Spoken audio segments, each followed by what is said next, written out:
Okay, everybody, special warm welcome to Basement Jaxx and Tong.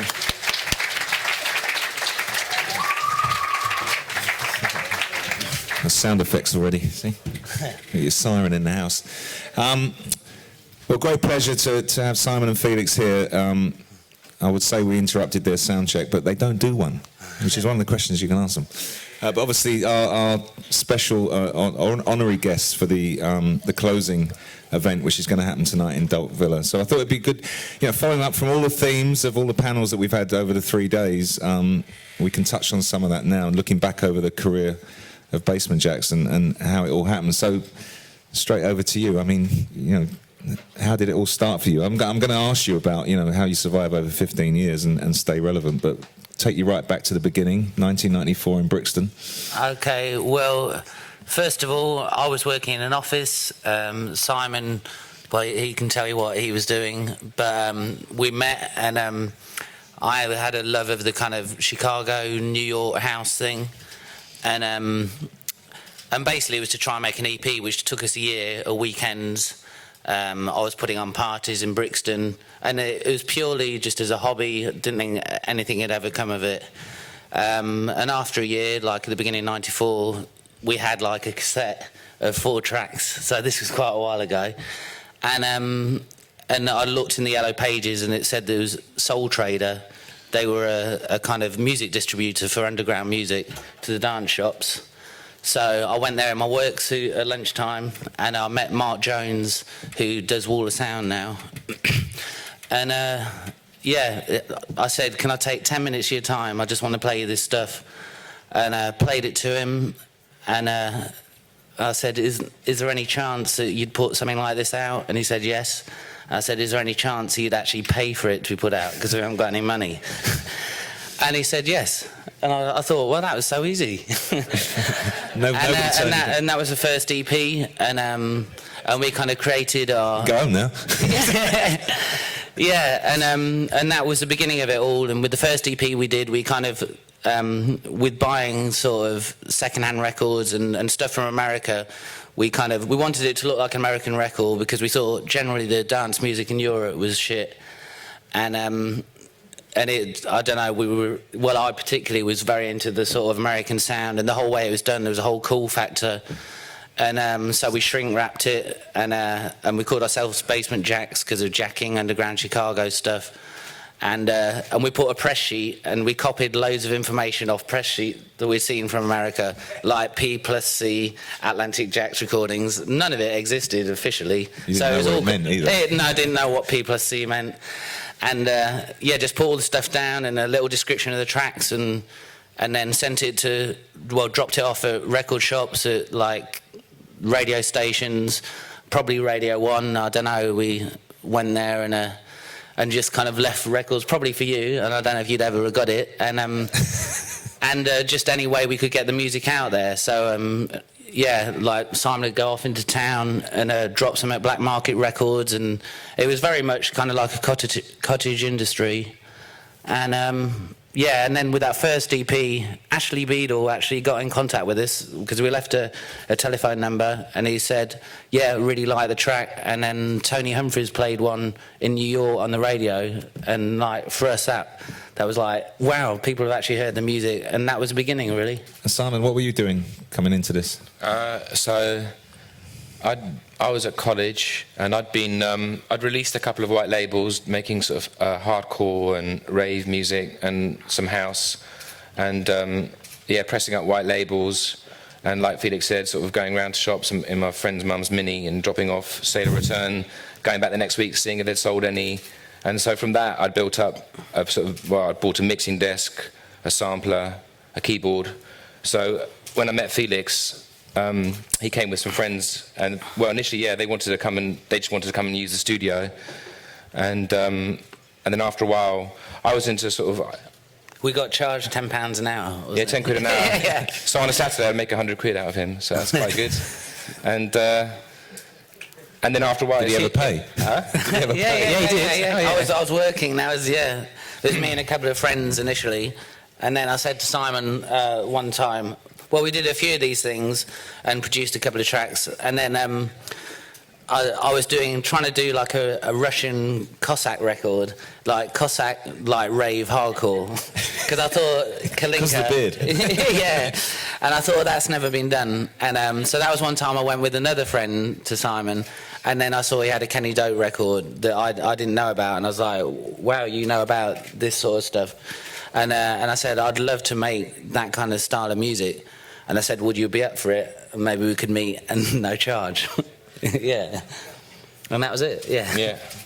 And I think it's good. It's good to. I think the word cottage industry's come up during the course of the conference, but obviously it's so different today. You can make a track and someone can be MP3'd it, in a matter of seconds and hear it the other side of the world. But you were just saying backstage about the whole process of time of like well, definitely the first thing I ever released, and it was recorded on a reel-to-reel. And it was all hand played, and then you get the test pressing back, and then you'd approve that, and then you'd order say 500, and then we got a stamp made up, and we stamped the records, and then take them to the shops, and it was just a lot of love went into it, and it was quite a long while before you found out whether it was selling or not, and it was more of a process. So moving on, next stage, just tell us about Rooty, the parties you were running in Brixton, and how important they were to who you became. Well, I think some of the first parties was called Basement Jaxx, because at various parties, me and a friend from college, basically she had a way to get some printing done for free at work without them knowing, and so that was a way to get some flyers done, and basically we started in Brixton because that was a place where we could get somewhere really cheap, which was like a Mexican restaurant, and they had a back room, and so there was this guy brought a sound system there, and for me, my idea of like a New York underground club was a stack of speakers, a red light, a feeling sort of thing, and that was it. And which is pretty much. Had you ever been to New York? No, I hadn't been to New York. This was all in my mind, and I'd listened to the records, And so had a vision. And the front room was like I wanted to have kind of jazz dance and just kind of like Latin, and then the other room of just like underground sort of bassy house, as I imagined it being in New York. Which actually, a few years later, when I went there, that was exactly what was going on in the kind of smaller underground clubs. You're clairvoyant.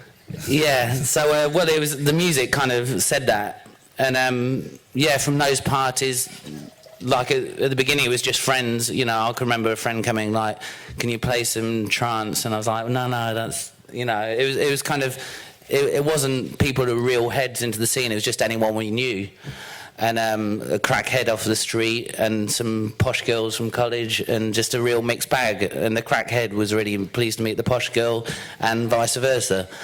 And so it was kind you of. end up with a sense of community. Well, the fact Family. is, it's a happening. It's something interesting. It's a vibe. It's kind of someone comes along. They're like, that was a cool party. That's not like, the controlled sort of West End club and no attitude, and people were free to do what they wanted, and so I mean that whole vibe, and by the time we did the Rooty parties, that was after a few years. We've been doing them. We kind of used to spend time getting a good sound system, and it was all about getting the sound really good and really trying to emulate the idea of what this amazing underground club in New York would be like. So take us through the next steps of the evolution. What came first? When did you feel the need to go to a major record company? And when did you get a manager? Well, at the time, actually, doing the parties, just thinking of a friend came and said that we were playing American garage records, but we were distorting them, and he said it's kind of like, it's like punk garage, and probably because the sound system was a bit shit, and so we kind of felt we were getting this vibe. I mean, probably more for my friend looking in on what we were doing. We were just kind of into the music we were into.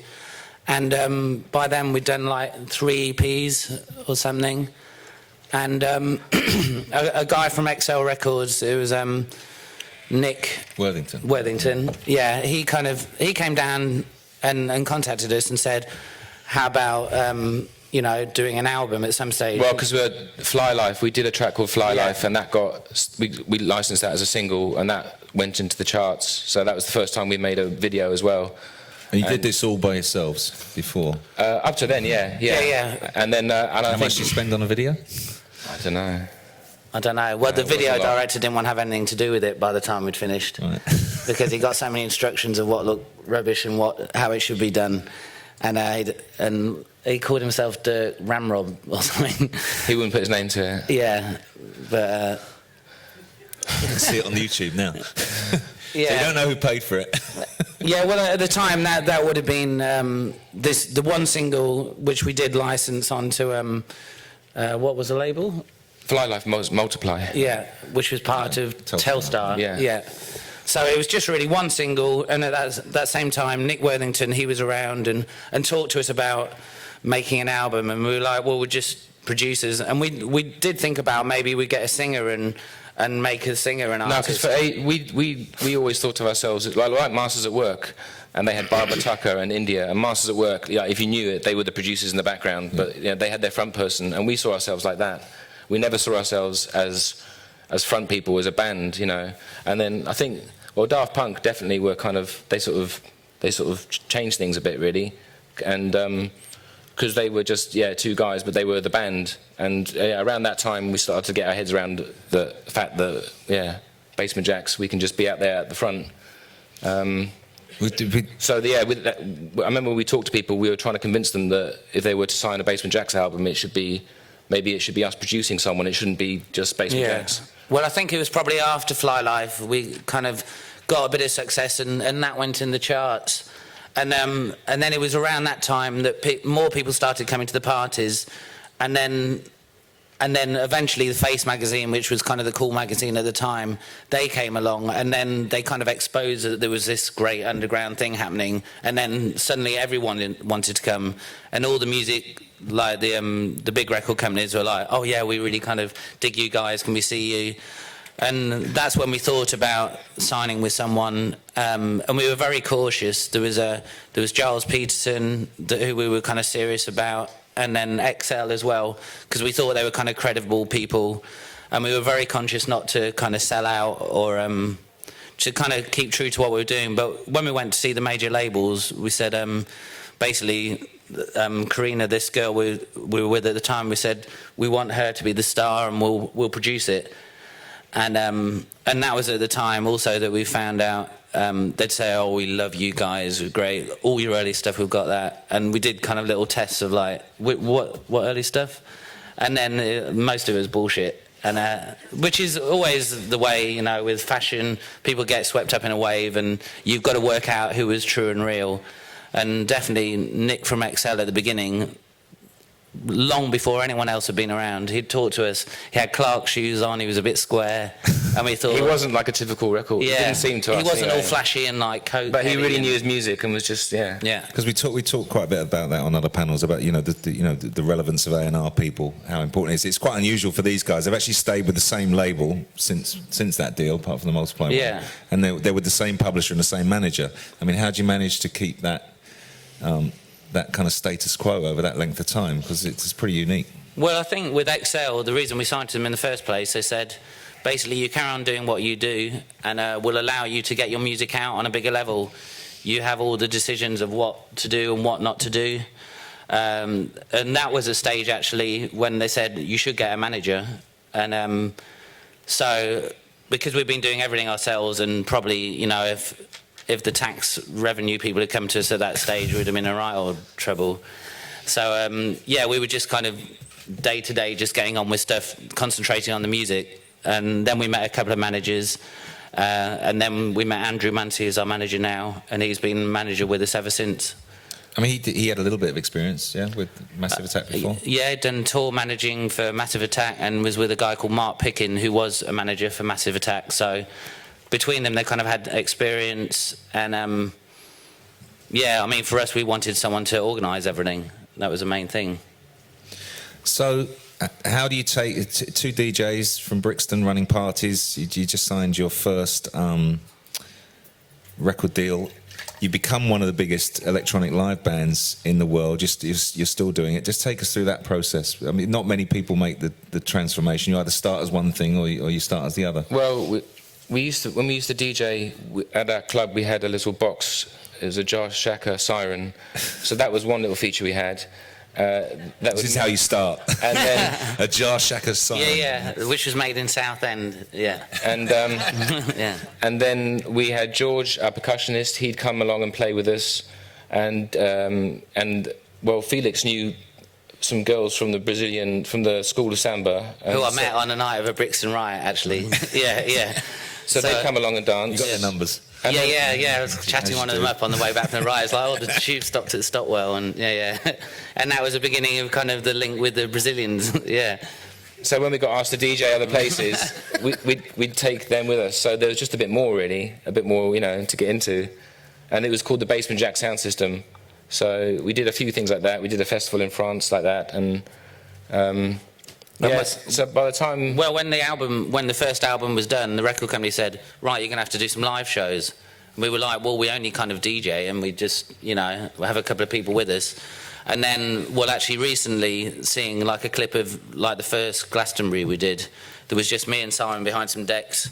And the moment whoever was singing left the stage, there was just George on percussion and us standing there and thousands of people and a lot of strobes to try and make it look interesting.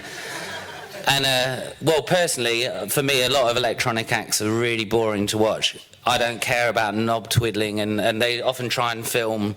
It's just so tedious. I think it depends. I think it's appropriate. I think, like I was saying before, Aphex Twin, I saw him, and I'm happy watching him behind a laptop, But with us, our music's got a lot more, humanness in there. There's characters in there, and there's lots of just voices and life. So it's a bit silly if you don't have that. But it's a massive live show, is it? I don't know if anyone's seen them, but if you're going to see them tonight, it's a choice, isn't it? You have to make, because that's a big expense for you to carry around. Yeah, but it kind of speaks for our music, and also, the last few years we've been at rock festivals, and if you're next to a band, then you need to have life in it. Well, our songs, you've got to speak to the crowd. Also, I think we get bored easily. I mean, I like theatre, I like dance, and it's kind of to make the music come alive and to make it a good experience. Because the electronic thing is one thing, but also it's kind of a very live, organic thing, which is our music, and it's to represent that and make it interesting. It's basically so we're not bored. And with the show, after the percussionist, then there was one more person, then Slaughter Jump and Shout. He was an MC. We had an MC and a singer. And then it kind of grew and grew with each stage, and the bigger stages we did, we could actually get someone else now. And last year we had a brass section, which we'd never had before. And just kind of experimenting, and it grew very organically. And in terms of festivals that you've played or significant gigs that you've done, what would you say have been some of the most important moments for you that after you've done it, it's kind of lifted the band's reputation, or you've particularly thought? Well, the very first Glastonbury, the one that Felix was talking about, that I remember being so nervous before. That seemed like we were headlining the second stage, and that seemed like a really, really big deal. So that was quite a breakthrough. And then a few years later, we actually headlined the main stage, which obviously that was quite incredible. That was probably a pinnacle, like all the work we'd done for years and years, and we got to that stage, and we'd been touring all summer, and it really felt like everything came together, and that was definitely a moment. And I do remember thinking after that show, it's like, well, what can we do now? Because I don't know, that had been the point to get to. I mean, it was around the time of the singles compilation, which kind of is like the dreaded greatest hits, where sometimes that is it for a band. Do you ever think that maybe you should do something else?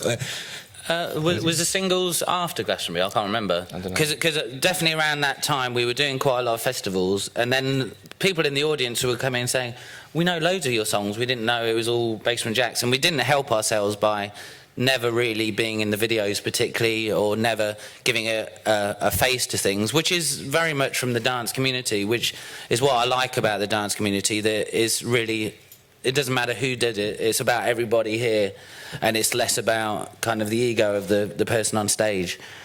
I forgot what I was saying. You played 90,000 people with Robbie Williams in Germany consecutive